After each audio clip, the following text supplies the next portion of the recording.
area, and very much like the rest of France, is described by its towns and or appellation.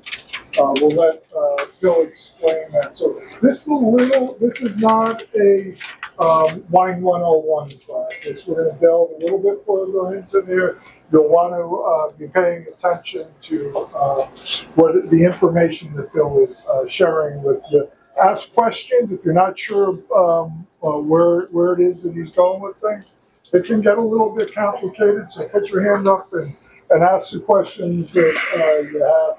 We've got a great lineup of wines coming tonight, starting with the one that's in your glass. So I'm going to let Bill, you ready to jump in here? Sure. I'm going to let Bill get right up and get into this. Let's tell us about the wine that we're tasting. Okay, so bonsoir, everybody. This is our second in this series here. We did Burgundy. I don't know who was at the Burgundy class. Okay, so I'll probably make some comparisons to it, even though it looks like we've got a generally new room full of people. So we're going to do the Rhone Valley today, but I thought we would start with a wine that's not technically in the Rhone Valley, but it's in Provence, which is generally what you think of when you think of the southern Rhone Valley, and the south of France is Provence. So what's in your glass now is a wine from the appellation of Cassis. So you hear it pronounced Cassis or Cassis. If you've been to the place, they make a really strict point of dropping the last S. I think everyone that lives in the town doesn't want to be confused with the liqueur that comes from Burgundy. So I would pronounce it Cassis. So that is the name of the little village. It's a little fishing village in between Toulon and Marseille. So if you know where those two towns are in the south, you know, Toulon probably 2 hours from Nice. So it's just situated right there. And if you look at the history, it was a fishing village, went back to the Phoenicians. Everybody stopped there along the Mediterranean. It's this beautiful, beautiful little spot. And what it's known for are the calanques. If you ever heard this word calanque, they're like inland fjords, almost like your fingers, of just the sea, and it's absolutely beautiful, and people hike between them and go swimming. It's idyllic. So they have about 220 hectares of vineyards here. And everyone got to see the bottle, which is not a lot. In the last class I mentioned 2.47 acres per hectare, so you think very, very small. There's an enormous amount of pressure for people to build houses here and less vineyards. So the government has stepped in, and you're not allowed to build any more houses where the vineyards currently are. So the entire appellation has 12 producers. The reason you've probably never heard of it before is only 2 of them are imported into the United States. So Bagnols is one, the other is Clos Magdalene from Kermit Lynch. But if you ever happen to be in the south of France, you got to make a point of going here. The wineries are very open to the trade. You can go, you can taste the wines. You can tell I've been there a few times. It's awesome. You got to go here. So what they're known for is white. So they make about 80–85% white wine. It's made out of a grape called Marsanne, Marsanne, which is a grape we will talk about a little later in the Rhone, but it's the only white we're going to have tonight. So this is 50% Marsanne, 35% Claret, which is another white grape you hear about a lot in the northern Rhone and a little bit in the south. And then the other grape is Uni Blanc, which is a very ancient grape dropped off by the Greeks on one of their sailing expeditions. So all done in stainless steel and concrete. There's no oak. Mostly all the wines of the appellation don't have any oak, but they're full-bodied whites, as you can tell. They have a really richness on the palate, very good, precise acidity. They block the malolactic here, so they're not creamy and buttery. They're kind of sharp and minerally wines, really well suited to the food of the area, which is, as you can imagine, seafood, bouillabaisse, very strong in the town. Being in proximity to Marseille, this is about less than 1 hour drive to Marseille. So really great wines. I love them. In the summertime, they make a rosé that's fabulous. Sold out, I think, now for the season, but next year I would grab a bottle. The rosé, it's not growing because the growers are all, 12 of them are like, we're not growing any more reds for rosé. We're making white. So hard to find the rosés, only one available in the United States. What is the appellation called? Cassis. Oh, Cassis is the appellation. On your sheet, we have underlined the name of the appellation. Oh, okay. Differently formatted from the last time. So if it's underlined, that is the AOC designation. So yeah.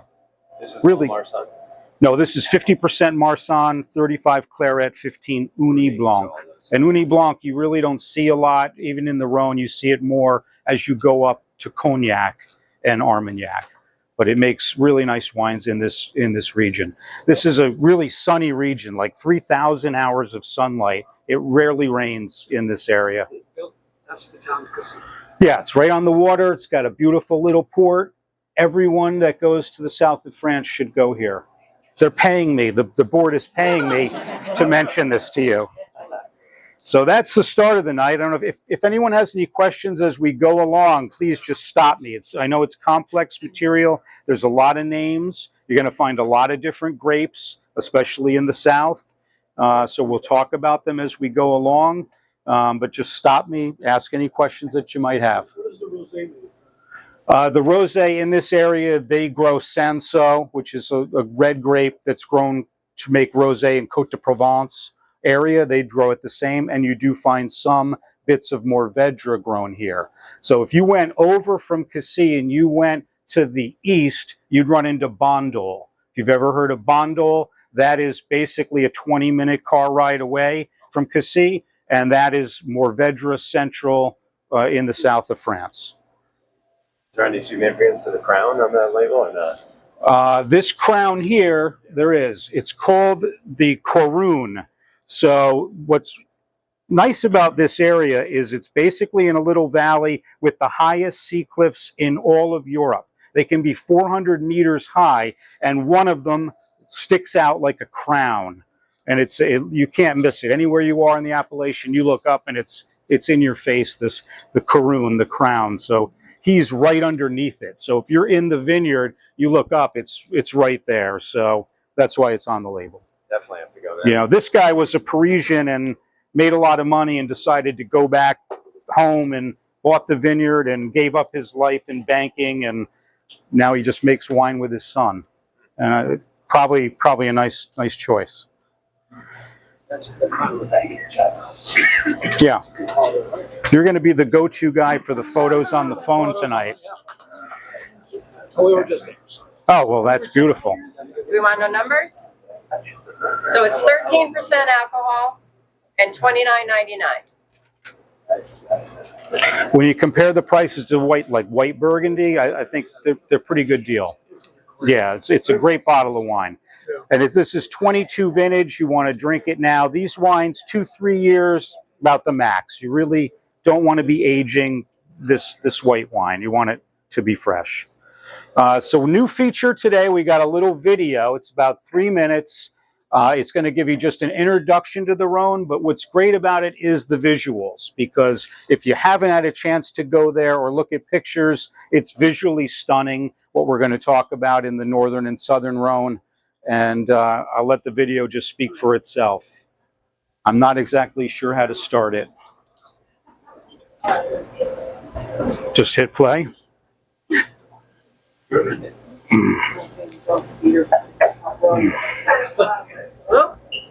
Okay, let's watch the World Series. I'm starting it. Like that one? Watch later. Yeah. And then, yeah. It's just slow on that.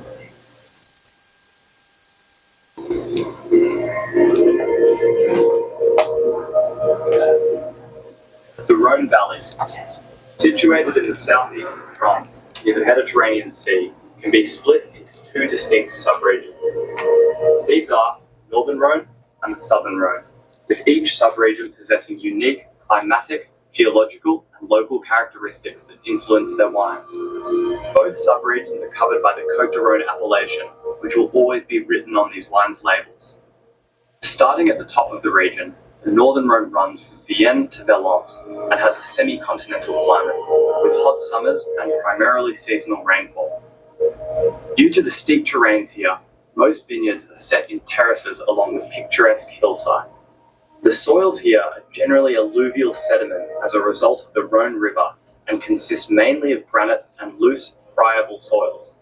These stony soils provide the vines with a consistent water supply that is most conducive to producing heavier wines that are able to age. We have a good climate and a good exposition for the maturity of the grape, and a good absorption of water when it's raining, because the soil is not very rich, and so we have a good conditions for the growing of the plant. The most notable appellations to look out for in the Northern Rhone are Côte Rôtie and Hermitage for red wines, and Condu and Saint-Joseph for whites. Moving south down the Rhone River, past Montélimar, is the Southern Rhone. The climate here is dictated by the Mediterranean Sea. Temperatures here can get very hot around summer, with the region receiving a lot of sunshine and irregular rain. The most famous element of the climate in the Southern Rhone is the mistral wind. This unique element is caused by the difference in atmospheric pressure between the north and south of the Rhone Valley, and is beneficial in helping the vineyards stay healthy. What is the story of the famous mistral wind and where it comes from? So my grandmother used to say a story, I remember the story. So the angel from the paradise, they were jealous of Provence because it was such a nice place to live. So they asked God to do something because the place was nice. And God creating the Mistral, creating a little bit harder condition for us in Provence. So making paradise a little bit less epic. The soils of the south are primarily limestone, with alluvial sand and pebbles coming from the mountains in the north. These looser and sandier soils are better suited to producing white wines and lighter reds. The most famous appellation here is certainly Châteauneuf-du-Pape, but also look out for Gigondas for red wines, as well as Tavel for rosé. The two distinct subregions of the Rhone Valley both have their own personalities and are well worth exploring for yourself.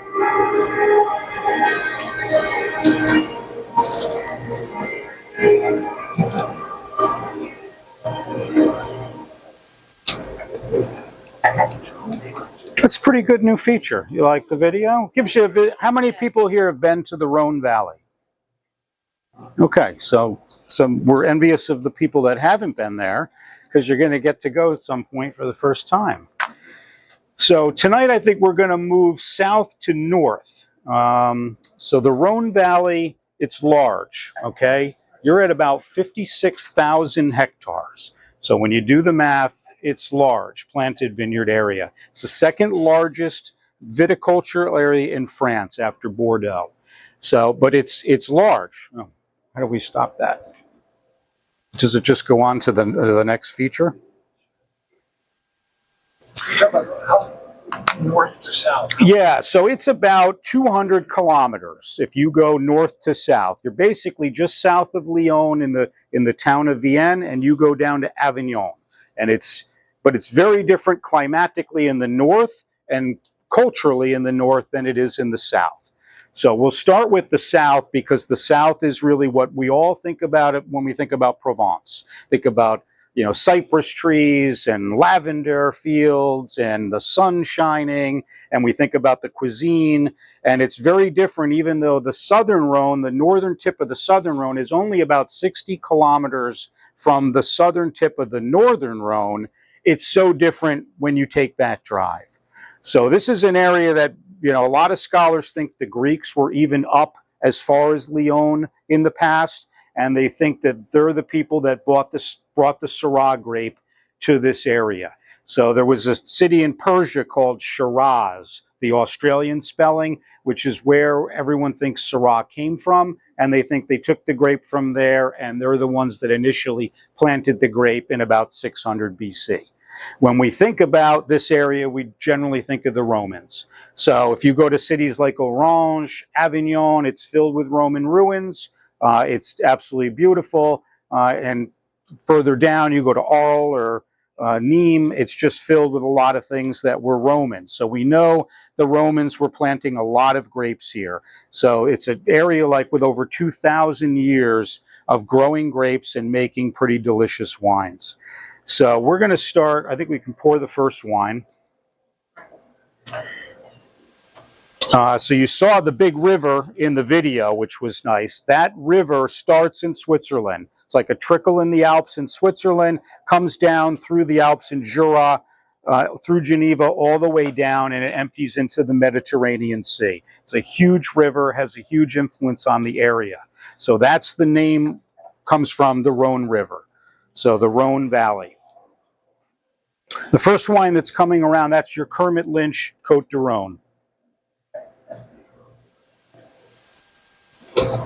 So this whole area, I looked at some figures, is somewhere around 400 million bottles of wine. So I think when we did Champagne the last time, we talked about some Champagne numbers and they were a little less than that. It's a lot of wine being made. There's about 1,900 independent producers of wine in the Rhone Valley and about 103 cooperatives. So we will talk a little bit about cooperatives as we go through, because a lot of when you're in the southern part of France, cooperatives become a pretty big deal. And it's also a way to get high quality wines that don't always cost a lot of money. And that's one thing.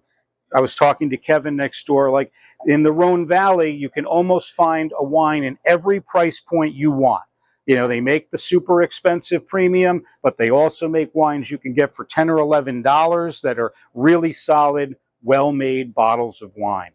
We also talked during the last class about the importer on the back of the bottle. So this is Kermit Lynch. So Kermit Lynch is one of the best importers of French wine into America. He started to look for wines for his own label.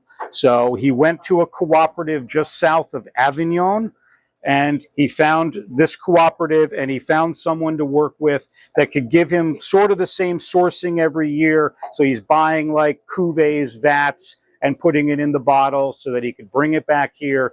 Very high quality, but you can buy it for $13, $14. So this is a wine with a little more Syrah in it than Grenache. So the exact blend of this wine is 46 Syrah, 35 Grenache, 9 Mourvedre, 5 Carignan, and 5 Cinsault. So I mentioned earlier that they grow a lot of different grapes in the southern Rhone. When you get to the northern Rhone, it's almost like when we did Burgundy and we think of Beaujolais, it's centered on really one red grape and 1 or 2 white grapes. So very different in the way of thinking.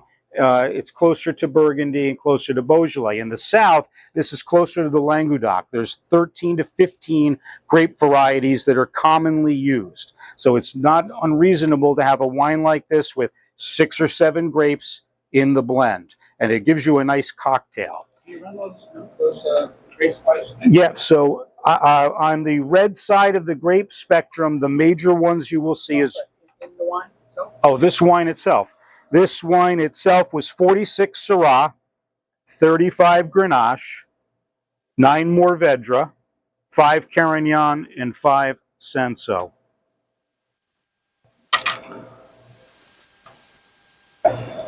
So we talked a little bit about the lavender fields.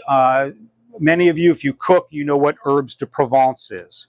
You know, herbes de Provence is a bag of things you can get. It's got lavender in it and thyme and sage, things that grow wild. There's this word you'll hear a lot called garrigue, G-A-R-R-I-G-U-E. And garrigue is like wild scrub just growing, you know, everywhere. And you wonder why you pay $3 for rosemary at Whole Foods. It's just growing wild. There's bushes of it everywhere. There's thyme bushes. You can pick it. It's growing everywhere you can encounter. And if you're driving down the highway and you roll your window down, you can smell it in the air. So there's no doubt it ends up into the wines. So when you smell the wines, there's a sweet lavender smell. You get the savory like sage and thyme, rosemary, pepper, you know, these kind of things. It makes these southern Rhones very exciting. They smell great. On the palate, they're rich. There's a fleshiness. They're dry, but they also have quite a degree of alcohol. This is 14.5% alcohol. It's a lot. So you think about the Rhone, it's sunny all the time. It's one of the sunniest regions you're going to find in France, and it shows up in the wines. The grapes are very, very ripe. So some of these grapes you encounter, Grenache is the big one. So Grenache, prolific vine, produces very good load of crop, always alcoholic wines. Sometimes the flavor is one-dimensional, which is why they blend in these other grapes. Syrah, being one of the principal ones, was a natural extension, but in the early days they kind of planted it all over the place, and you had to be more careful because it tends to get overripe easily. So nowadays I think they have figured out where to plant the Syrah so it's not overripe and blousy, and it adds that juicy blackberry type fruit to the wine without making it flabby at all. And then you get Mourvedre. So coming up from Bondol, from the coast, you find a lot of Mourvedre. It likes the sun, it likes the limestone soil. Usually Mourvedre you will find in the basin of the Mediterranean. It likes to be near the water. So those are the three main reds that you find, and then you get things like Cinsault, Counoise, Turret Noir. These grapes you'll hardly ever encounter in a blend unless you buy things like Beaucastel and things from the Perrins, which we have at the store. If you want to try those grapes, I would pick up bottles of those because they specialize in some of these grapes that have maybe lost favor over the years, but are still really interesting. So this is the first wine. What do you guys think of the first wine? Ignorant question. Yeah. When you say the grape getting overripe, is that? I mean, when I think about that, I think that they should have harvested the grape sooner. So I'm getting confused by maybe a different. Yeah, there's a push to harvest the grapes when they're phenolically ripe. So you want the flavors in the skins to be ripe, but that doesn't always coincide with the sugar ripening. So in a really warm climate like the Rhone, you're pushing the sugars up, but the grapes may not really be ripe. So if you harvest them, you'll get not a very complex wine, but a big, bold, alcoholic wine. So you got to get this balance. So there's this range of soils that we'll get into as we go through the southern Rhone. And if you find the ones that have more limestone, more sand, the Syrah does better than if you just plant it with the big rocks that you saw in the video. So Bill, the question that I had was, you mentioned Beaucastel. Do we find those grapes in there? Is that a purposeful decision? Is that something they decided we're going to do this? Is that why they're in there? Yeah, the Perrin brothers at Chateau Beaucastel, if you don't know, is one of the most famous southern Rhone wines. These guys have decided we are going to use all 13 grapes all the time. So there's 13 grapes for Chateauneuf du Pape you're allowed to use. You don't have to use them, but that's one of the producers that's committed to using all of the grapes. They harvest them separately, ferment them separately, and then blend them later. So if you're ever there and you get a chance to visit there, it's a good opportunity to taste some of these things, out of the barrel that you wouldn't normally get to taste. But most of the producers, like the one we have tonight, they use almost, not all 13, but a good dollop of those grapes in the mix. But we picked this one because it's kind of a showstopper. It's a really great bottle of wine. So I think it'll be fun to have that. So I mentioned the reds. The whites, there's a few examples of white wines from the Rhone. Overall, the production is probably 10% white of the entire Rhone Valley. In Chateauneuf du Pape, the ones you come across, that's about 3 to 5% of the production. So small amounts of white wine being made. The video mentioned Tavel. That is the major rosé appellation, which we do have one example, maybe sold out for the season. But that's what you find. So predominantly the wines are all red, which is why we're doing pretty much all reds tonight. But if you're interested, the whites, it's Grenache Blanc, it's Bourboulogne, it's Claret that we saw in the Cassis example. It's Roussanne, which is a very, very important white grape, makes really great bottles of wine. And If you're interested in a white you want to try something with some Viognier in it, Gigal makes an absolutely fabulous white Côte de Rhone you can buy for about $14. That's 40% Viognier. And we have that next door because that's a grape we all sort of love, but most of the examples are very, very expensive. So it's just a little tidbit for you. I was going to say, you also have the Kermit Lynch Côte de Rhone Village, too. We do. And I'll get into some of the differences in a second because we started to talk in Burgundy about the idea of classifying the vineyards, Grand Cru, Premier Cru, regional wines, and how much regional wine there is. This is sort of the same in the Rhone Valley itself, but in the Southern Rhone in particular. So you know the words Côte de Rhone, which basically means hillsides of the Rhone. So a côte is either a hillside or a slope. So that is over 50% of the production of the entire area is bottled as Côte de Rhone, which is on your map on the top there, and is also a general name for the entire area is Côte de Rhone. So the Côte de Rhone wines, that's what this is. You're having Côte de Rhone. They can come from anywhere on the map.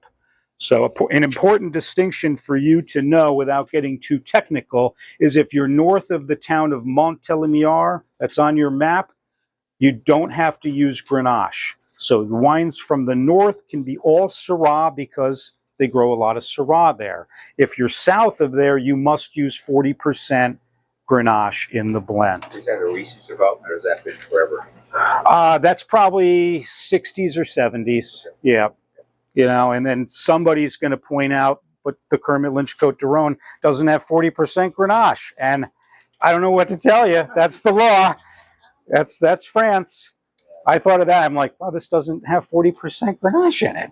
But that's what the website said. So just quickly, before we move on to the next wine, wanted to give you an idea. So the Côte de Rhone appellation, there's 171 villages or communes that are not on your map that the wine can come from. So it can come from just about anywhere. Then the next level of classification as you're going up the scale is Côte de Rhone Village. So if you're a Côte de Rhone Village, you can put Côte de Rhone Village, you can sell the wine for a little bit more money. It generally has more Syrah in it and more Vedra, must be at least 15%. And then it's like a graduation process. Like we went from the regionals in Burgundy, the Premier Crus to the Grand Crus. There's Côte de Rhone. People in the Côte de Rhone aspire to get into the Côte de Rhone Village. So if you're a village, you get together with all the other winemakers. How can we move the quality up to get another level up? And then you've got Côte de Rhone Village with a name on it. So without getting too technical, there's wines in the store that say Côte de Rhone Village Sablé, Côte de Rhone Village Baume de Venise. There's 20 of these villages that have gotten themselves over the years up to this level. And those wines sell for about $20. So you're getting a great, great bottle of wine for only $20. And then after that is full AOC status. So after your Côte de Rhone Village with your name, if you start producing even better wine and everyone's raising up the quality, you'll graduate to having just full AOC on the label, like Châteauneuf-du-Pape, Gigondas, Vaccaras. Two of the wines you'll have tonight started as Côte de Rhone Village, went to Côte de Rhone Village with a name, then went to full AOC. And those wines are some of the best values you're going to find. They're $20, $25, but extremely good winemaking and terroir. So important to know just the distinctions, and I'll mention it again as we move through. It could take forever. You've got to submit the wines to the government. Everybody does tastings. You know, it's hard. It's hard. You know, you think about Gigondas and Vaccaras happened in 1971. There hasn't been another village. There's only been one more village since 71 that has moved up, and that's Van Sobe. And so it takes a really long time in the process. Does that come down to the farming practices or the winemaking abilities? I think it's probably a very complicated answer. You know, the terroir is good in a lot of spots. You got to bring the yields down. You got to make sure you have the right grape mixture. And then it's investment. So we mentioned the idea of the co-op. So this wine is from a co-op. So a co-op, you're probably familiar, is a group of growers like yourselves who own maybe 3 acres of vineyards. You can't really produce your own wine, so you grow the grapes and you sell it to the co-op. So they give you money for your grapes, they produce the wine, and there's a lot of them in the Rhone and a lot of them in the south. So how do you get the people with the best land to form together, to get out of the co-op, to start bottling the wine in the villages so that you can start to move the process forward? That's why it's a long process. And they're farmers, and they don't really probably trust each other that much. It does take a village. It does. It's complicated, which is why you don't see so many being elevated. And maybe the terroir isn't good enough to continue to elevate past where it already is. I think ultimately, unless we pass on it, they're not going to move up anymore. Yeah, you got to buy the wine. Is that okay? Timing good? Okay. Really well. So this wine is 14.5 alcohol, as he said earlier, and $13.99.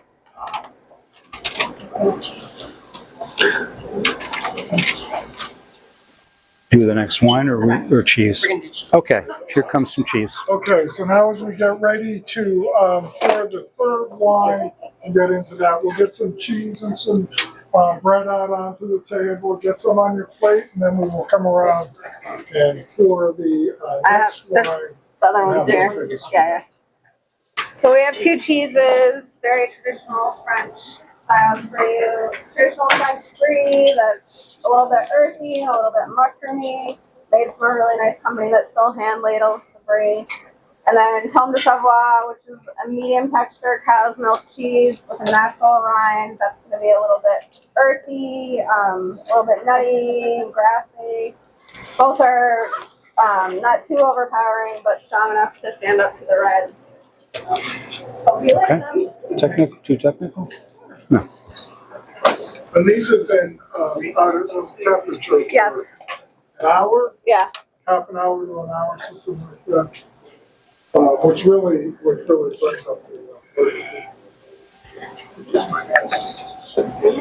good. Do we have it? We need some bread down here. Okay, so if you guys want to start setting up a little something on a plate for you, we'll come around with the next wine.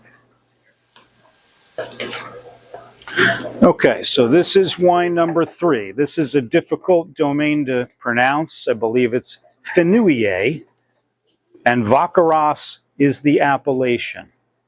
So Vaccaras, as we said, was elevated in 1971.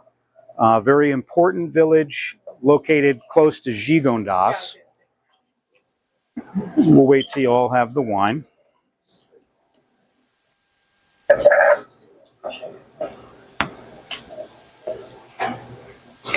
So the video showed you a couple pictures of the soil. So I think this is a good part to talk about the difference of the soil. The Rhone River basically has washed down all these mountain rocks, and as you get, there's a lot of silt near some of the lower elevation near the river, and as you get up, you get more rocks.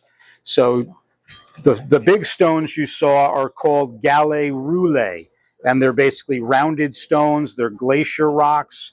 If you have a vineyard that has a lot of these galets roulés, it tends to be a very warm vineyard site. The rocks absorb the sunlight during the day, and even after the sun goes down, you can feel it radiating into the vines off the rocks. You also have a mixture of sand, and you have a mixture of small pebbles and clay, and that's basically decomposed of the rocks and decomposed of the limestone. So this area does have a lot of limestone. Generally, when you have more limestone, you have more elegance. Okay, so Vaccaras, the difference between Vaccaras generally and Gigondas, the wine you will have next, the villages are very close together. Vaccaras is a little bit lower elevation and has very little limestone. So one of the things they say about Vaccaras is the wines tend to be a little rustic. They can tend to be a little coarse, meaning the tannin is not quite as resolved. Okay, to mitigate that, this producer, beefs up the Syrah. So this is 40% Syrah, 60% Grenache, and you can tell by the color. Because the Grenache doesn't always give you so much color. When you see color like that, you got to think to yourself, boy, that's probably got some Syrah in it or some Mourvedre to give it that color. So you got to be, we just mentioned the Syrah can tend to have an over-ripeness. I'll let you smell and taste it, and you tell me what you think. We tasted it next door, but it still has that robust, savory nose to it. You get all the herbs and earthiness and spices.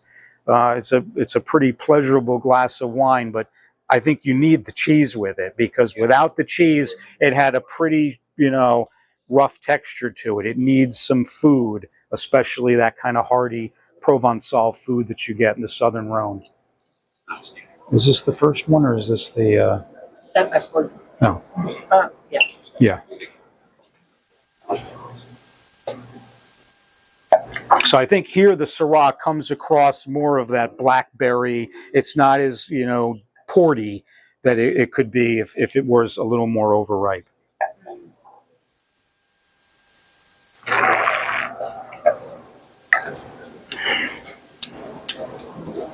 So these guys are a couple brothers, Patrick and Vincent Suard.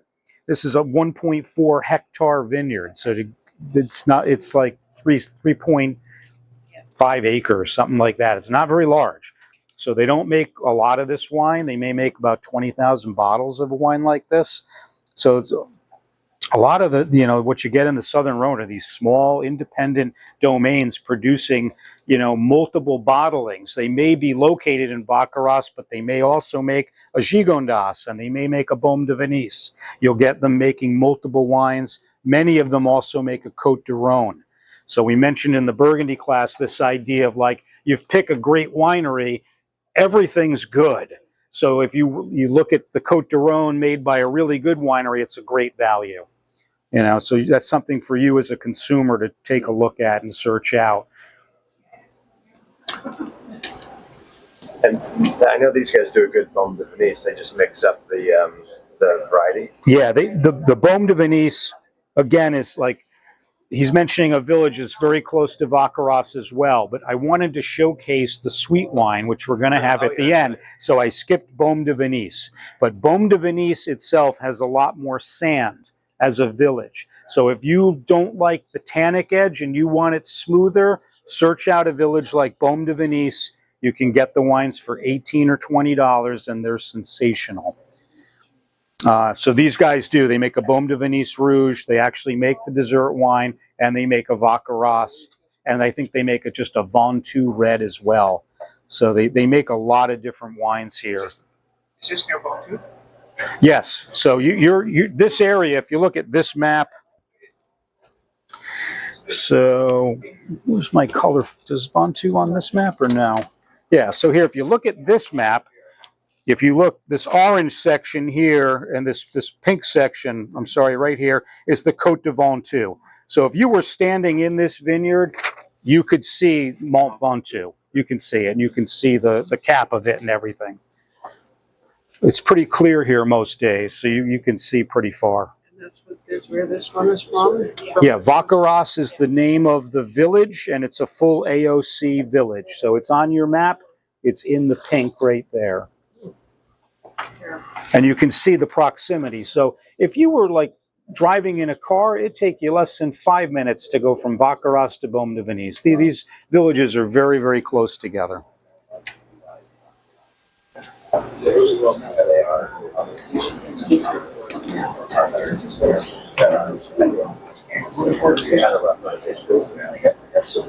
Yeah.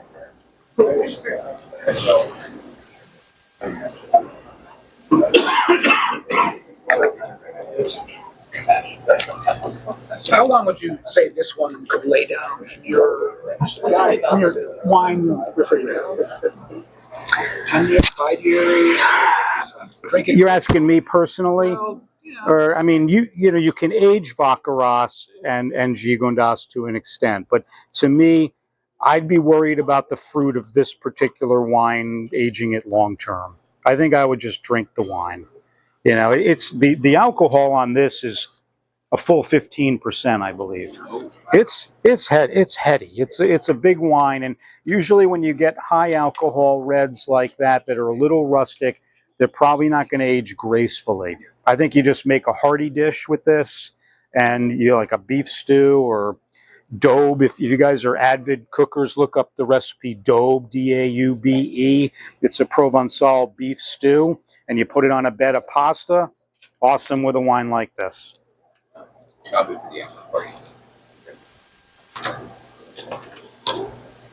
it's 15% and $22.99. You guys hear me? 15% and $22.99.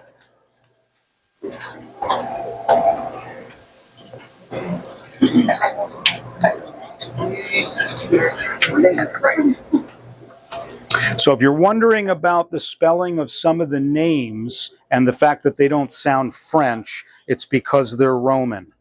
So these names are all Roman. They've kept the names. If it ends with an AS in the Rhone, it's of Roman origin or Latin origin. So that's why you don't say like Vaccara, you just pronounce the S. Cornas, Gigondas, they're all hard-ending words because they're not French. Probably so. And you had already mentioned it, but I think worth mentioning again is the importer of this thing. Yeah, this one is Rosenthal. Yeah, once again, we're back to an importer that we talk about an awful lot. Yeah. You always look at the back of the label because you find these guys, usually it's a very good sign for you as a consumer. Doesn't mean it's always going to be great. It's just a very good sign, and usually someone has molded over whether or not to choose that wine, and it's usually going to work out in your favor. Too fast? Timing good? Okay. So next we'll come up to Gigondas. This is the domain du terme Gigondas. So this is a really important appellation. It's, you know, they produce wine in this village, I would say almost at the level of Châteauneuf-du-Pape. Not quite. They're generally half the price of a Châteauneuf-du-Pape, so that's really in your favor. And they were elevated also in 71. But since that time, the level of quality here just keeps escalating in this village. So if you're looking for powerful layered wines that sell like 30 to 35, 40, this is an appellation you should seek out. There's more limestone in Gigondas than Vaccaras. Okay, the wines, I'm not going to say they're elegant because they're usually not elegant. They're powerful, mouth-filling wines. They're gutsy. Sometimes there's a bit of rustic tannin there, but for the most part, the tannin is a little more covered up than it is in some of the other villages. There's generally 3 areas within Gigondas to grow the grapes. So some of the best growers now own vineyards in each of the areas and blend together. If you're on the lower level, lower altitude plain of Gigondas, you'll make a wine with easily 15% alcohol all the time. Very powerful wine, sometimes a little bit rustic on the tannins because it's super hot and sunny and you can't always harvest as late as you want to. Back to your original question. So sometimes the skins aren't fully ripe, so you'll get some tannin. They have what's in this area that separates it is called the Dentelle de Montmirail. So the Dentelle is the teeth, they're these spiky teeth mountains, and it's a mountain range that separates Gigondas from some of the other villages. And as you go up, you know, to the foot of it, you're growing vineyards going up into the mountain. So you have the plain, you've got the lower part of the mountain, and then you have higher elevation. So you can get vineyards in this area that go up to 300 meters without a problem. Of course, cooler nights, better acidity, more limestone in the soil, you'll produce more elegant wines. So this producer has vineyards in all of the areas blended together. This is a female winemaker. Her name is Anne-Marie Godin, and she makes about 25,000 bottles of this wine produced very organically. It's all done in concrete and older oak barrels, so there's no new oak used. I thought this was awesome when we had it next door. I mean, this just gives it to you. I mean, you smell it and it's like, I don't know if you ever like went to those classic Indian restaurants and you're walking out the door and they have the candied fennel seeds. I was like, that smells like the candied fennel seeds from the Indian restaurants. It's got just this really great bouquet of that with the spices and the lavender, and it's just like screaming out of the glass. And here I think you'll all agree the tannin is a little more covered. The fruit is exceptional. This is 22 vintage, which is an excellent vintage in the Southern Rhone. So that's a And I've seen just a hint of blue at the meniscus. yeah, just a hint of blue. What is it? I'm looking at the three experts in the back here. Our Harry's team. What do all you think of this one? I'm sorry. I think it's safe to say we all liked it. But you would be selling it. This one's the you Well, changed there's it or some no? truth to Yes. that, You did. Unless, of course, it was a national brand. We needed to carry it because people were coming to look. Where was your guidance? Here. But this will sometimes be on our shelf, and sometimes it will not be, depending on the vintage. But this is done very well. Yeah. Yeah, she makes about 25,000 bottles of wine. So you think about it for the world. So you see it, you want it, I would recommend buying it. The 22 is here. It's in the back, though. We've got, I think, a few bottles of 21, and then we've got some 22 that just arrived. Relative to one to the other, how would you compare 21 to 22?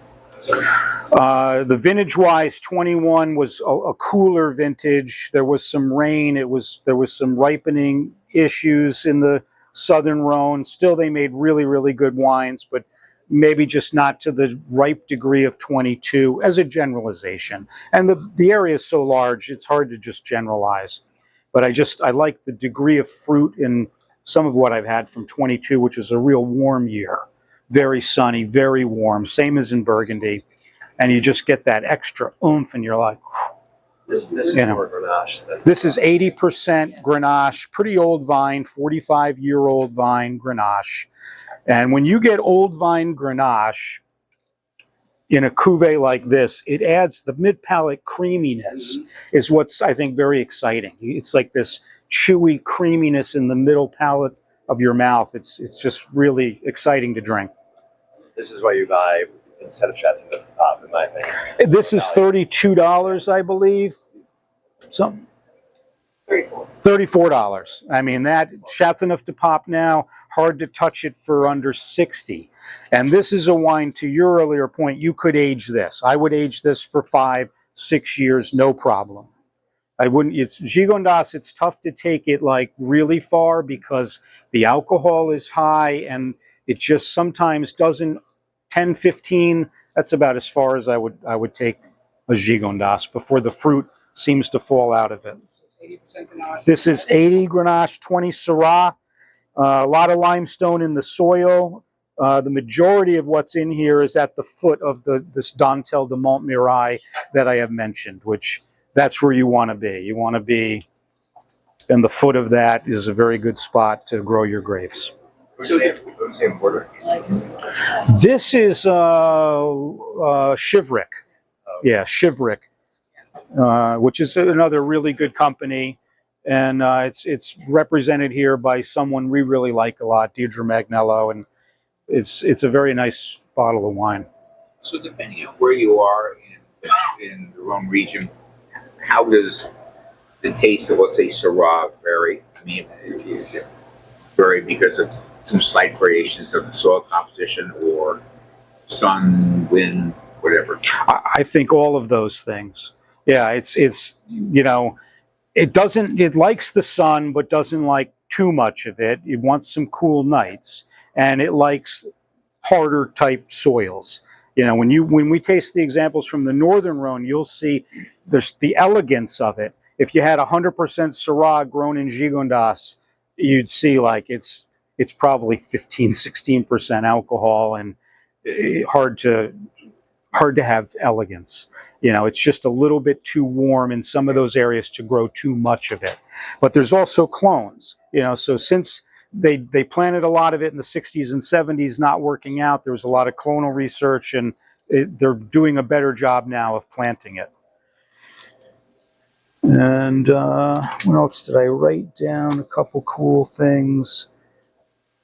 The first mention of wine from Gigondas, 1592.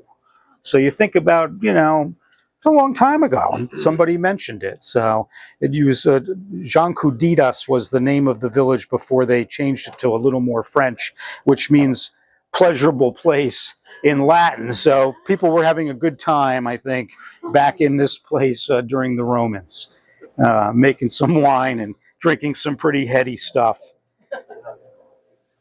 Now, this might be, as I'm tasting this, I'm thinking coco vines. Yeah, some kind of rich like a stew, coco van, things like that. It just sets it off beautifully, It's not cold enough yet. It's not, it's like 75 again today. We used to use this just a go-to for lamb. Yeah, this is lamb on the grill, easy. I mean, sausages, things, old flavors. It wants to tear some sort of fatty stuff off of your palate. Yeah. But not too much. Yeah, not too much. Saucisson, great for this too. It has some elegance to it. It has nice layers in there. If you get too far distracted, you'll miss some. Yeah. I want to cook with this. Yeah, I think that's a winner right there. Write that down. Numbers? So you already said it was 34, it's $33.99 and 14.5% alcohol. Bill, these are all pretty hot climate wines, and so far pretty big alcohol. Yeah. Not powerhouse of acidity. Pretty balanced. How do they keep the acidity down? I think you keep the acidity by having some cool nights, being a little further up on the slope. Grenache tends to keep the acidity fairly well, which is why it's such a dominant player in the Southern Rhone. Syrah not so much, but some of the other grapes like Sanso, you'll find it in the blends without noticing it. They'll throw 5% in because it retains the acidity really well, which is why it makes delicious rosé wines. Yeah. Can I ask a alcohol question? Has there been trends with respect to how the alcohol levels have changed or not changed through the years? And, certain wines, for instance, in California, there've been variations over the last couple of decades in alcohol levels that they're working with. Stayed relatively stable here, or I think there's probably a tendency for it to go up slightly. Okay. Yeah, I think this area has always produced fairly alcoholic wines. I think 15% is normal.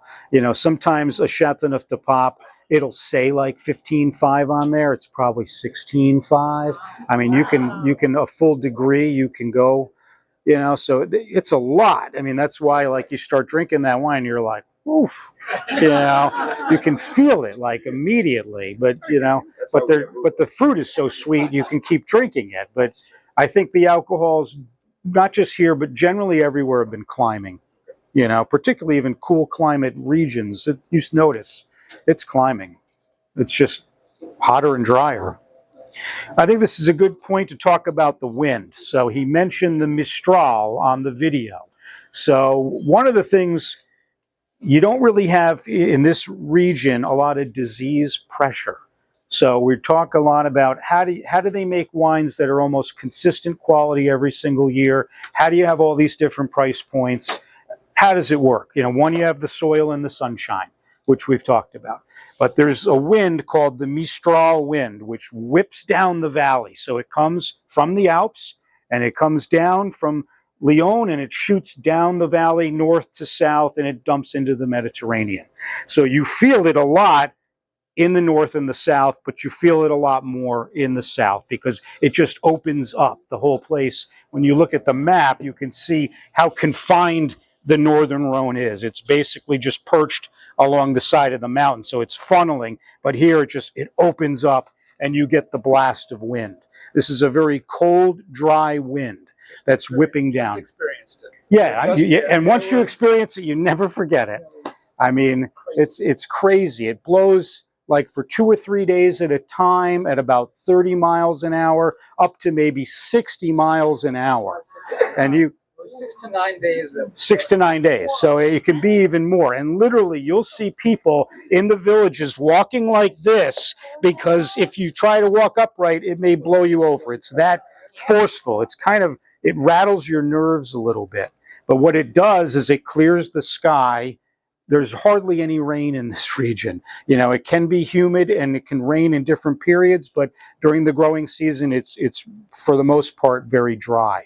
It also, you don't have disease pressure because you don't have that kind of humidity. You're not getting oidium and powdery mildew in these things. So that's another reason it's kind of easy to grow grapes here. We all think about these cypress trees in Provence. They basically planted all the cypress trees to protect the crops, their crop cover, you know, because the wind can be so powerful. But it's really one of the things that sets this region apart from other regions, is to have that wind. It will also shrink the size of the grapes. So you'll get evaporation from the grapes, you'll get smaller berries, darker color, less juice to skin ratio will give you more color, more intensity in the wines. And I think you can feel that most years in the wines.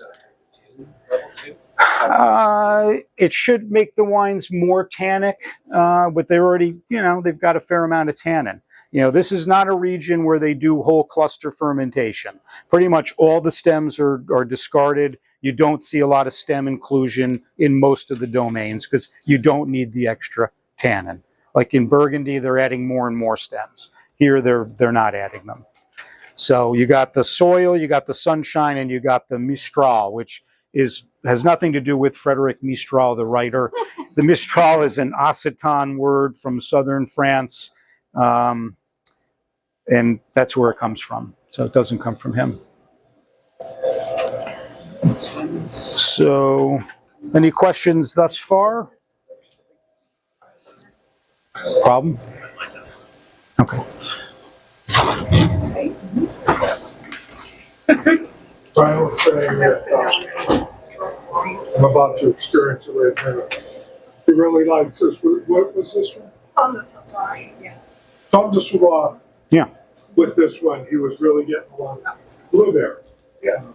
It was coming up. Ah, nice. And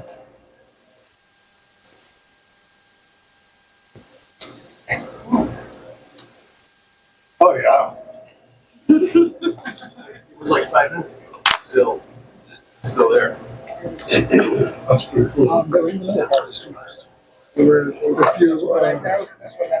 If you do bring a bottle of this wine home with you tonight, make sure you get some of that cheese. That's pretty cool. Was that? That's pretty cool. I tried it. This is mid-September. So, timing good? Good. Sorry. It's okay. You're eating cheese? He's ready to buy a bottle.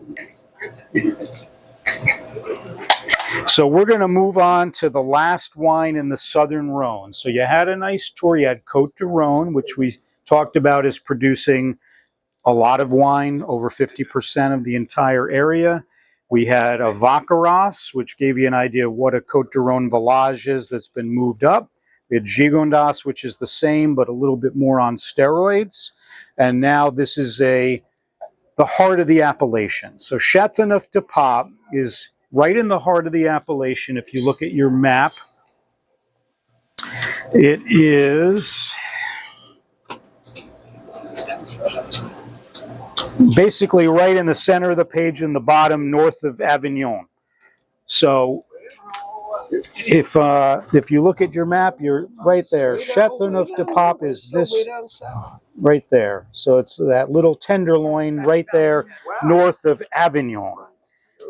So if you don't know much about the town of Avignon, I'm going to tell you a little bit about it. So Avignon is a really great walled medieval city in the south of France. Okay, there was this time in history when they moved the papacy from Rome to the town of Avignon. And they did that in 1307, I believe. So they elected a French pope, Clement V. He was getting worried about the violence going on in Italy. He didn't feel safe. The French monarchy offered him a place in Italy, so obviously they were planting a lot of grapes here, the Romans. When did the Pope leave Italy? The Pope left Italy, I think, in 1307. Yeah, there was. Oh, really? Is this great? 1389. Yeah. Where the center of Italy was it?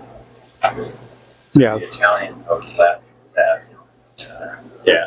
And then they had a French Pope for a while, and they had an Italian Pope, and a lot of infighting, and two courts for about 40 years, and then they got rid of that. But there were 7 popes in all that resided in Avignon. So it's odd. Yeah, it's odd. Yeah, it's odd, and it's a pretty cool like medieval palace that they built there. It's nice to see. An interesting virtual tour.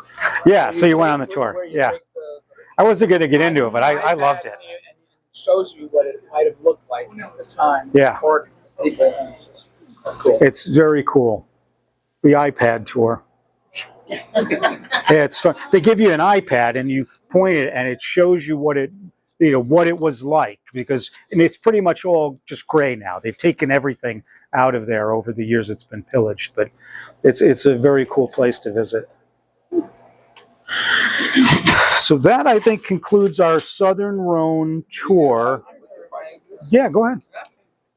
So alcohol is 14.5, and it's $99.99. What was the alcohol? 14.5. I don't want to Thank you for that. And what was the grapes for this one? This is 80%, about 80% Grenache. The price is $100. It holds up for decades. What is 6% Syrah? I think I said 4 Mourvedre and 10 others. You think about the Bordeaux. That's 100, right? It's And this is all done in concrete. We didn't really talk much about the way that they age the wines, but generally you're not going to find a lot of new oak in the Southern Rhone. So you'll find a difference between traditionalist producers and some modern ones that will use some oak, but generally they'll use it on the Syrah, not on the Grenache.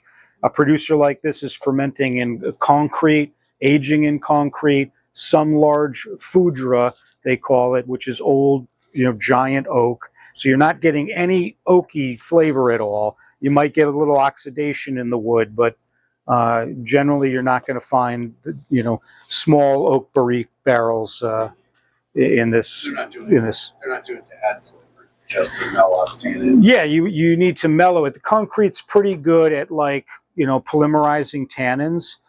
So like if you put it in concrete and it stays there for 18 months, the tannins form longer chains. And the longer the tannin chain, it goes down your throat easier. If the tannin chains are short, they grip your cheeks, your tongue, and you notice how aggressive the tannins are.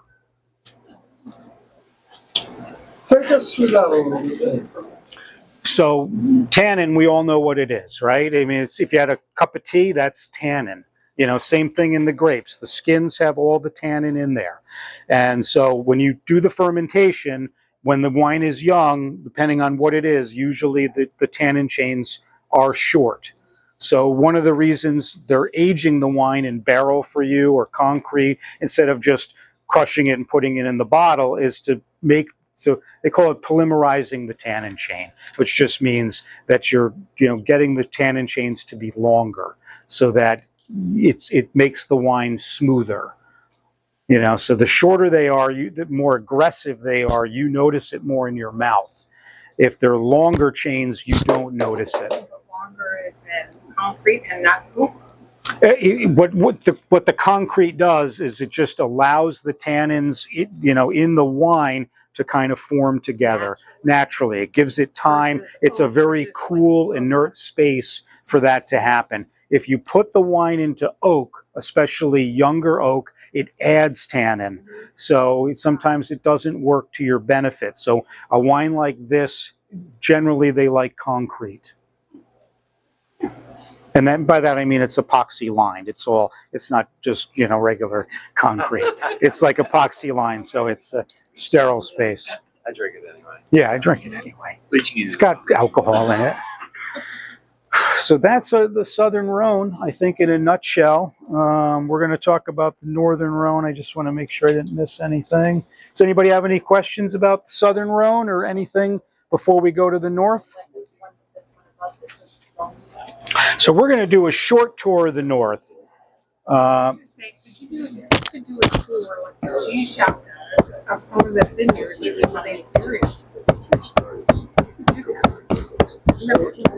Road trip. Road trip. He wants a road trip. We did one. Yes, we have done that. Could do a Harry's road trip. What's that? You have to pack a bag. Yes. You have to pack it We went to back. Italy with members of our wine class. Did you? Yes, Yes. yeah, we sure did. That was in 13, 14. Went to Tuscany. Might have been 14, yeah. That was my, Yeah. that was Project for next year. Hey, everybody wants to go on a trip. I love going on a trip. The big struggle, one of the great places for the cheese shop to go, just a couple hours away, right? So if you get in your car, I'll meet you up there in a few hours, and you can do something like that really, really easily. This is, when you go to Europe, it's not quite as easy to do it that way. If we went up to the vineyards up in Massachusetts and Long Island. You go to Long Island. There was a and Long we have, Island trip. we Yeah, absolutely yeah. did. We did go out to Long Island on another trip. Again, it's closer. Yep, we're able to go out there and do those things. But there's not a lot of great winemaking areas close to us. Yeah. There are a lot of great cheese making areas close to us. Yeah, but they go to France and They do. That's They true. do. Just keep asking for the trip to France. hey, I'm game. I can lead a trip to France. Brian would love to take you. But you know what? It's so hard.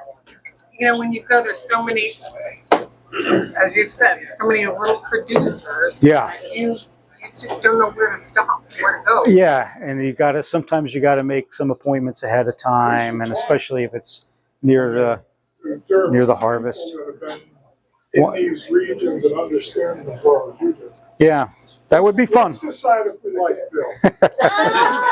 Who wants to be stuck in a van with Bill for 7 days? So we are moving north here.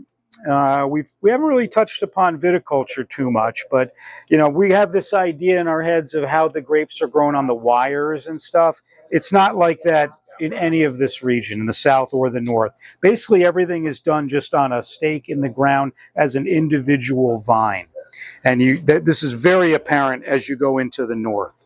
So, like I said, this is not really that far by car, but as you drive up the auto route, you notice the cypress, you smell the lavender, you feel the warm sun, and you go like an hour, 2 hours north, and you notice the trees are different on the sides of the road. The cypress are somehow gone. It just disappears, and this ends up being this continental climate like Burgundy is. You don't have the Mediterranean. You still have the powerful sun, but it's not quite the same. And these vineyards here, all of this produces about 5% of the wine of the Rhone Valley. So it gets a lot of press, and we all want to drink these expensive wines, and we'll talk about them briefly, but they're all expensive, so we can't always have them all tonight. Sorry, you're on the wrong side, but you have the colorful map. So I'll talk briefly just about this, and then we'll get into the wine. So if it's red wine and it comes from any of these appellations in the northern part of your colorful map, it's made out of Syrah.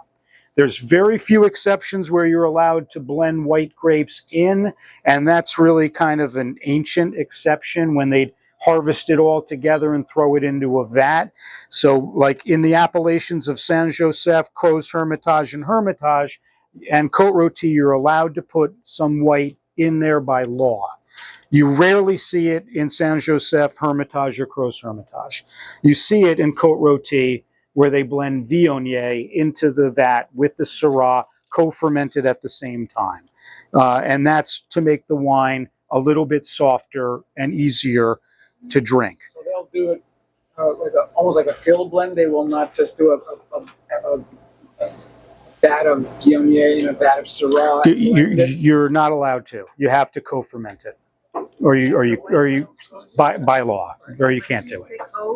Co-ferment it. So you take the vat, you put in your Syrah, and you put the Viognier in at the same time, and you ferment the grapes together in the same vat.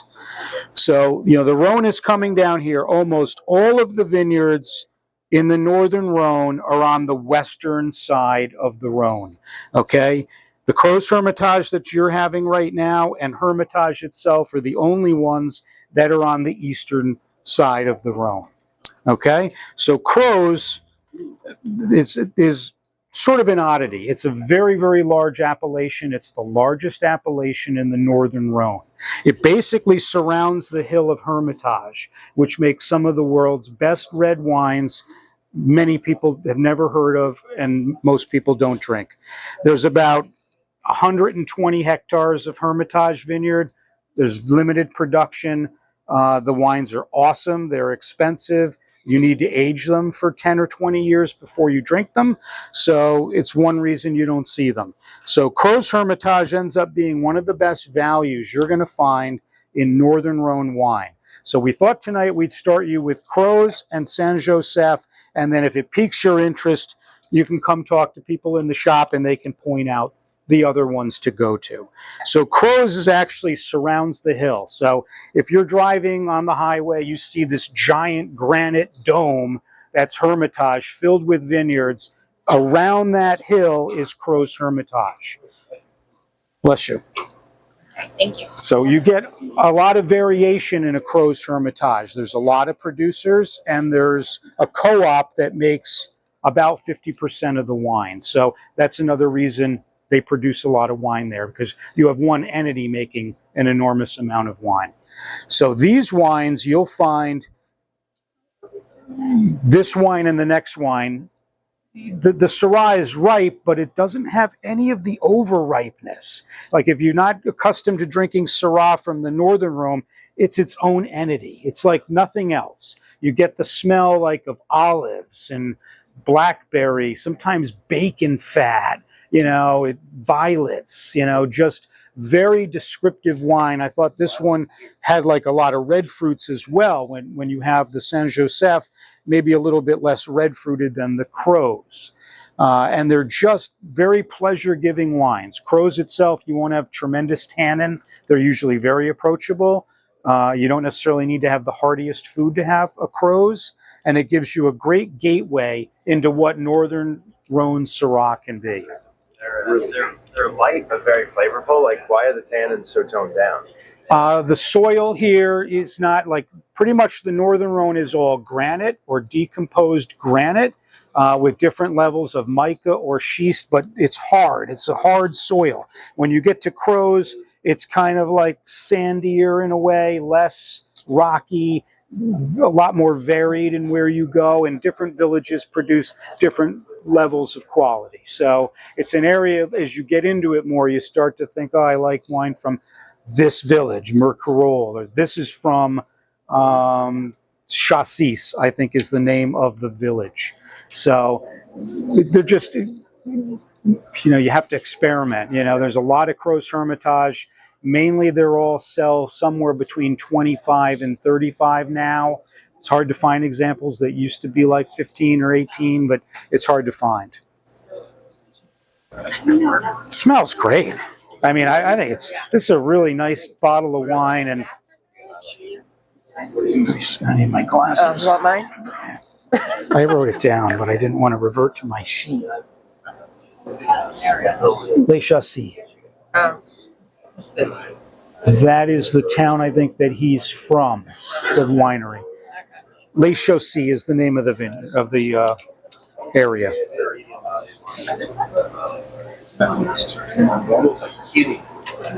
Yeah, the fruit is really nice. It's elegant, a little peppery. You get a pepperiness sometimes in these, and just that's pretty easy to drink. Yeah. This really is now and going forward, right? Now and through the holidays. Yeah, this is a wine you don't want to buy and save this for 5 years. You want to just drink it. I think well made. This is 21 vintage, but it's very well made. Yeah, really well made wine. This is a really great producer, Entrefaux, and they do a very good job here. You know. I'm surprised at the alcohol. What was the alcohol? Yeah, 12.5. Crazy. Can't even get drunk on 12.5. This is 12 months, mostly used barrels. So here you're not getting the concrete, and I think generally in the Northern Rhone you'll get more used oak, and then with the fashionable wines you'll get some new oak being used. But this is all older barrels, 12 months in wood. What's this cost? That's good one. $29.99 and 12.5 of no.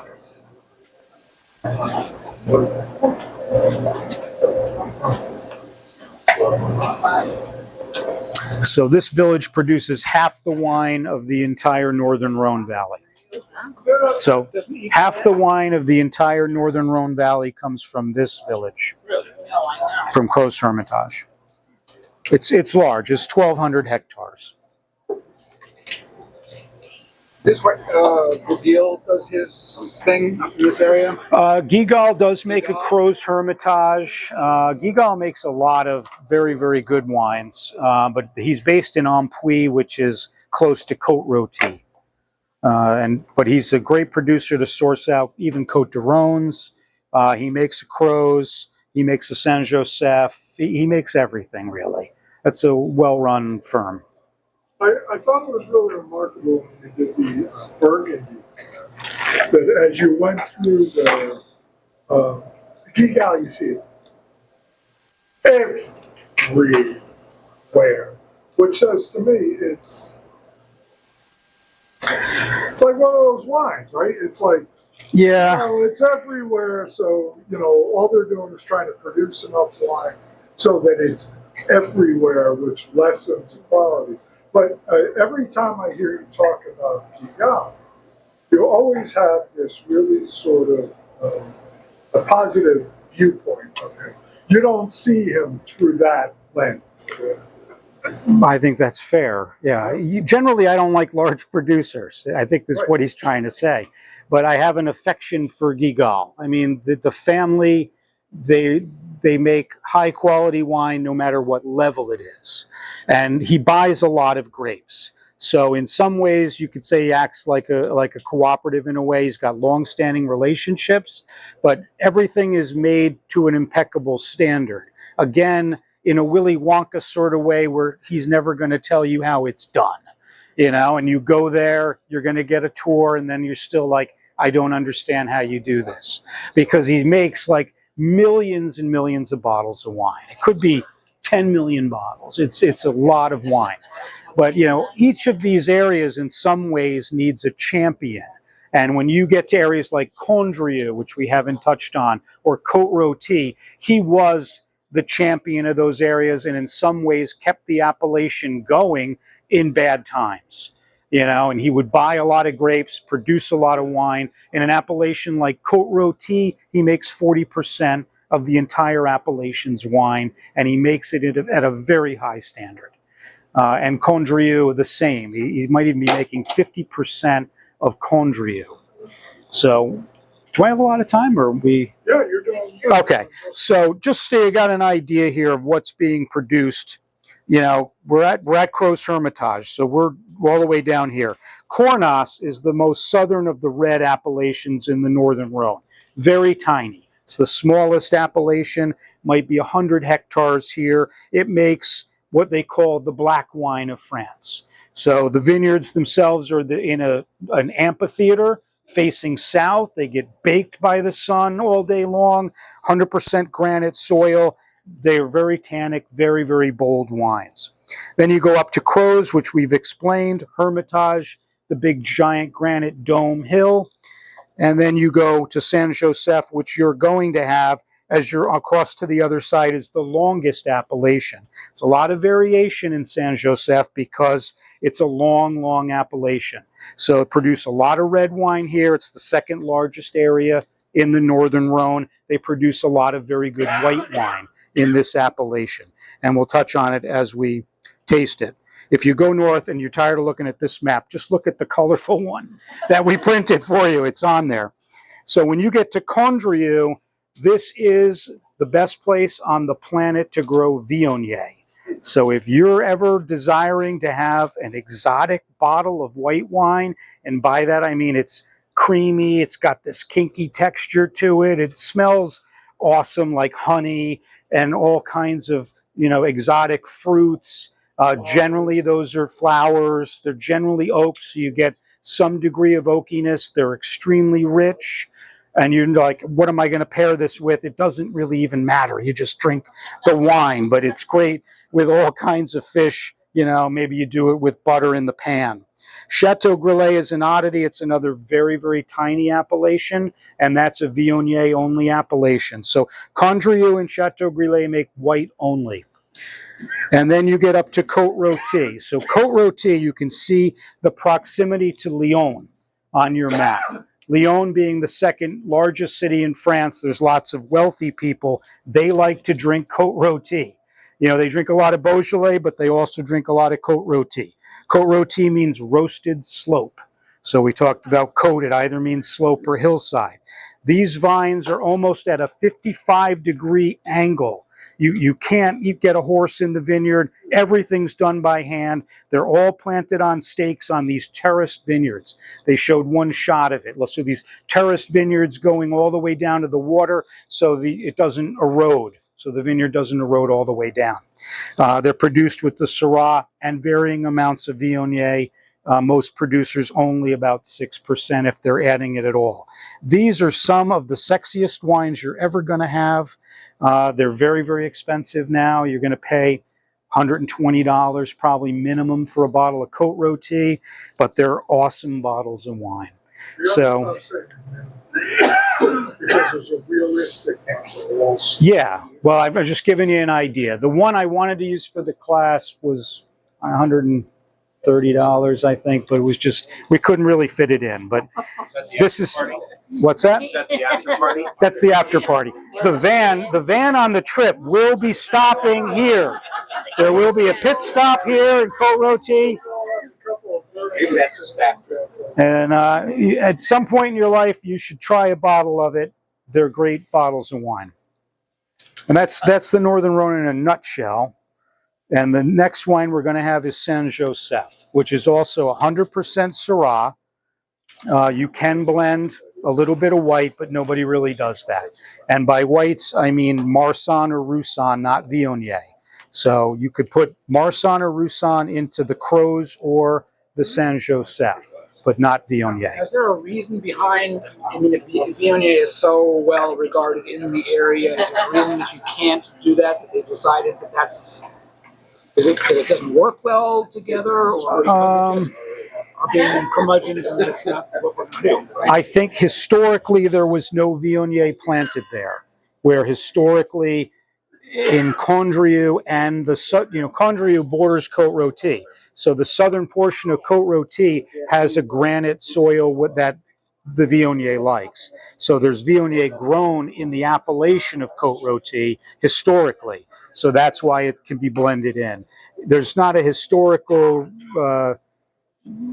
I don't think Viognier has historically been grown in San Josef or Croix Hermitage. Logical, scientific reason for not doing it, merely tradition. Yes, and you could grow Viognier if you want in your vineyard there. You just can't call it Croix Hermitage. You have to just call it IGT Viognier, you know.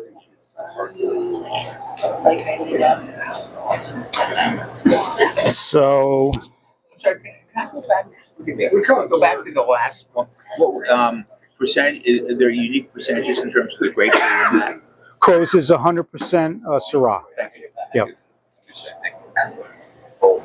Okay, so this is a small grower. Etienne Bechoret is the name. This guy, what I find cool about this domain, it's if you go back historically and you look at this area, like making wine for a full-time living was very hard here. And there was a time when the youngsters, after they graduated, no one wanted to go back to the farm and grow grapes because the prices of these wines were not very high. So there was like a mass exodus of a lot of young people at one time going to the cities. And so historically, a lot of these domains, they planted other crops. And this domain still does that. So out of his like 24 hectares of products, 5 are still cherry and apricot trees. And there was a lot of fruit trees in this region. And I kind of it's just anecdotal, but I like that fact. So he produces Crozes Hermitage, he does produce Saint Joseph, and he produces a cru of Saint Joseph as well. This is done, again, in older wood. It's about 12 months aging in older wood. I loved this wine when I had it. It smells, talk about olives, like I think it blasts in the face of black olives. This one, I think you do get the violets. You get like a little bit of that bacon fat. Very aromatic wine. It's creamy on the palate. It does have just a bit of tannin, so I think some food is nice with this wine. But it's in no way too aggressive. I just think it's really well made. It's a beautiful bottle of wine. As they were walking around the port, the nose is sort of filling the air a little, or not filling the air, but what? Silky's a great word. Yeah. It's black, it's dark, it's deep. Yeah, and then it's got the fruity element. Like it's it's not just all dark fruit. There's like a tinge of violet and cherry there. So yeah, it's lifted a bit. I think that wine. It's just gentle. It's a really great intro Syrah wine from the Northern Rhone. And I don't think you have to go heavy stew with something like that, but wouldn't hurt. Yeah. It's got a really nice long finish. The tannins are there, but they're well balanced. This is, fairly old vines again, and I keep harping on that. But when you have older vines, you're producing less. You get better quality fruit, and you get that creaminess on the mid palate that we all like. And if I forgot this in my wine fridge, how long before I go, oh my God, I better drink this? I think 3-4 years, and I'd be like, I really should drink that. It's just, I think after 3 or 4 years, is it going to get any better? I don't know. But it's pleasurable now. Couple years easy. It's just a matter of how much you have in the fridge at the time, and you got to get it out. Yeah, and how you like your wine. Maybe you like your wine with a little more tertiary. Right now it's a little primary. It's going to develop some tertiary aromas later. But I just think gentle, and this is about 8,000 bottles, just to give you an idea. It's really not a lot of wine to go around. This, again, is a Rosenthal wine, so another really great small producer. Yes. In my opinion, when you said Rosenthal, I'm like, oh, yeah. Exactly. Rosenthal, they bring in really, really nice wine. I like it, but I don't anymore. It's too heavy. It's too heavy to. Which one?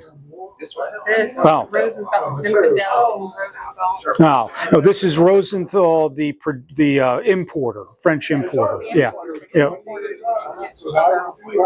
Okay. This is also 18 to 24 months in oak.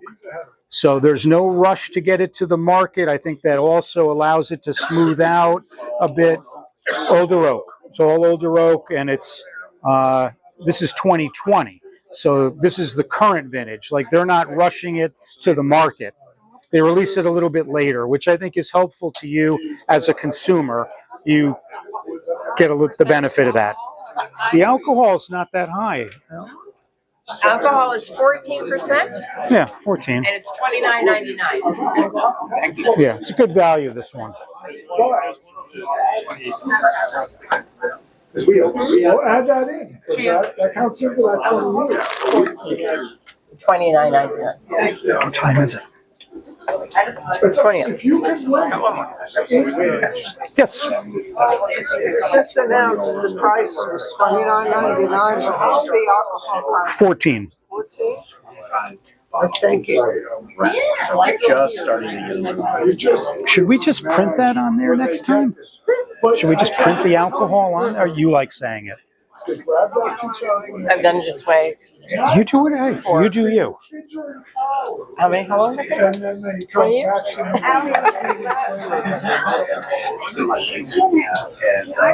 you work in hours? Sometimes I do on the weekends. Yeah. Yeah. I've known William for 35 years. Huh, good for you. That's good. That's a long time. Yeah, that's great. I never attended the wine tastings. Well, thank you for coming. Usually after. You're taking very good notes. This was like, we could have stayed. Again, I think this is The straw was just, you went from almost 100 degrees to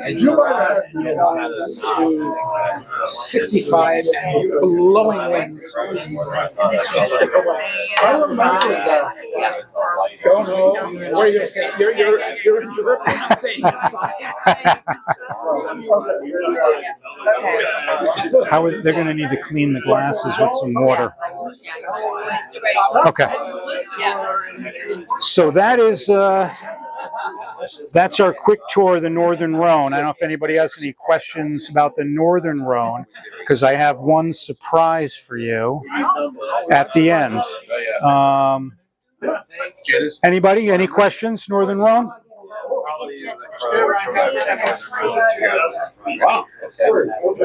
What is it? 14, $30. Ask a question. Come on. Where's the bathroom? Yes. Do any of the grapes have to be rotated because of maybe the type of soil that's used, or is it that hardy that you can grow year after year? You don't have to worry about the soil composition. It's pretty hardy. Yeah, yeah. I think they leave them there until they get diseased or die off, and then replant. Yeah. Are because of the age and so on, are most of these dry farmed or are they irrigated? No, there's no irrigation. It's all dry farmed. Yeah. Yeah. Even with the wind. Even with the wind. Doesn't blow all the time, only when people go on vacation. Trying to get the Americans out of France. Turn the wind on.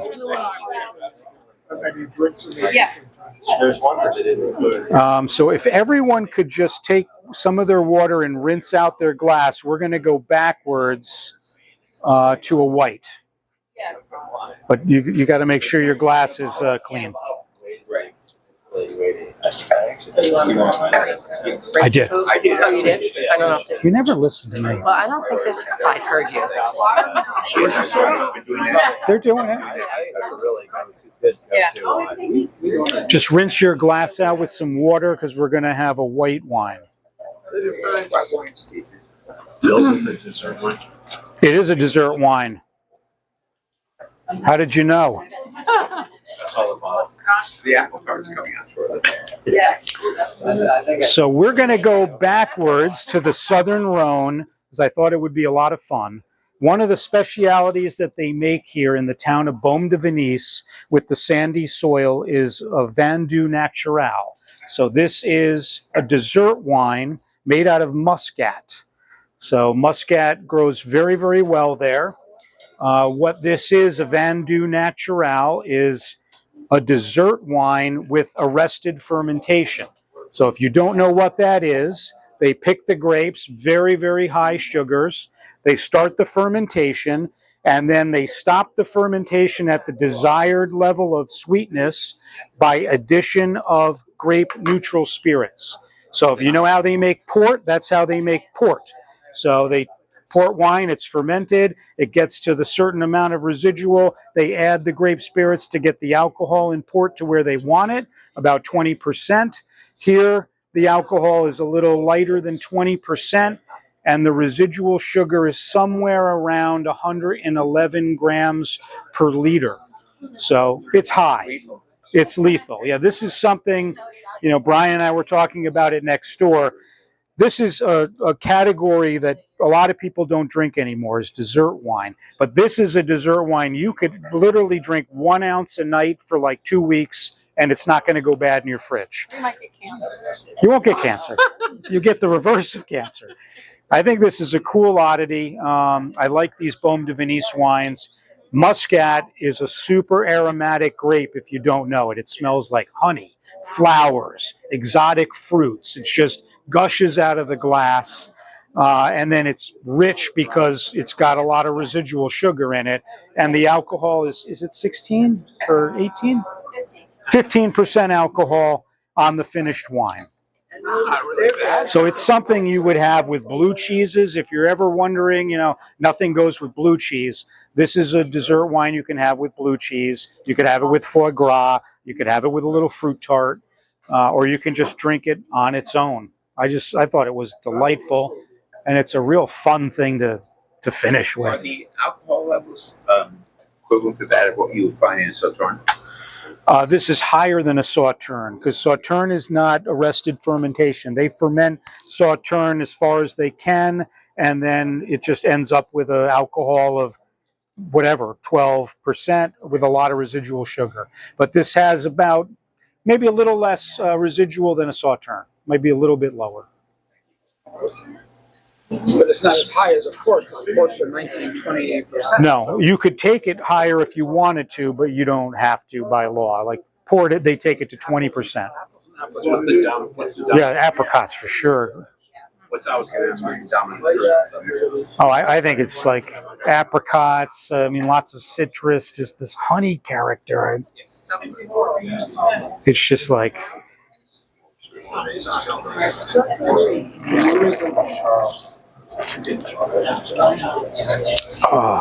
me ask you this question, because I don't know the answer to this, you may. Port was originally fortified so that they could make it travel, right? So Yes. they could put it on the back, and through hot weather and stuff, they could take it back home with them. Is that what happened here? Do we know that? Do we know the answer to that? I don't think it was for transportation region. I think the reasons this was just made to drink in the area. How did it happen? I may have been an accident. I don't actually know the origin of this type of style. I mean, most of the things you find in France that are dessert wines outside of Sauterne are things that like they would put in a glass jar and leave there to ferment for like a couple of years, and it wouldn't finish, and it would still have a lot of residual sugar in it, and it would be baked down by the sun. This is just one of those oddities that I should know the answer to that, honestly. Well, do your research and do the. Yeah. Okay, well, that's a question for the tour. Yes, I think I like this woman right here. The van has to stop in Baume de Venise. We're going to have to go figure this out. So we're in the map. Okay. And then we can ask. On the map, on this map here, Baume de Venise is just to the south of Gigondas in the blue dot. And this is another really good area, I said earlier, to search for red wine. They're very smooth. If you don't want the tannin, these will be smoother, examples of Côte de Rhone Village with the name attached. Lots of florals. That honey that you were talking about. Oh, it's delicious. But you know what to pay attention to here is the acidity. Yeah. It's not at all floral. No. No. I can sit here, I can drink this all. It's dangerous. This is a dangerous wine. You got to be careful. What? Yeah. And the sugar will. You just have like 2 ounces. That acidity makes you salivate and doesn't get heavy on you. Yeah. Yikes. Muscat keeps the acidity well. So it's 15% alcohol and $17.99. But is it only it's only 500 milliliters? It is. Correct. It's a 500. What was the alcohol? What was the alcohol? 15%. 15%. That's it for a dessert wine? You guys are gonna have to stay late. We wanna talk to you guys later. A lot of noise over here in the crowd. So the character probably lets you do the exercise of your job.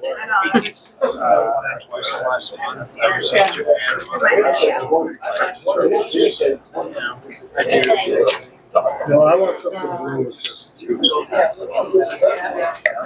If only we knew where there were some blue cheese. If only.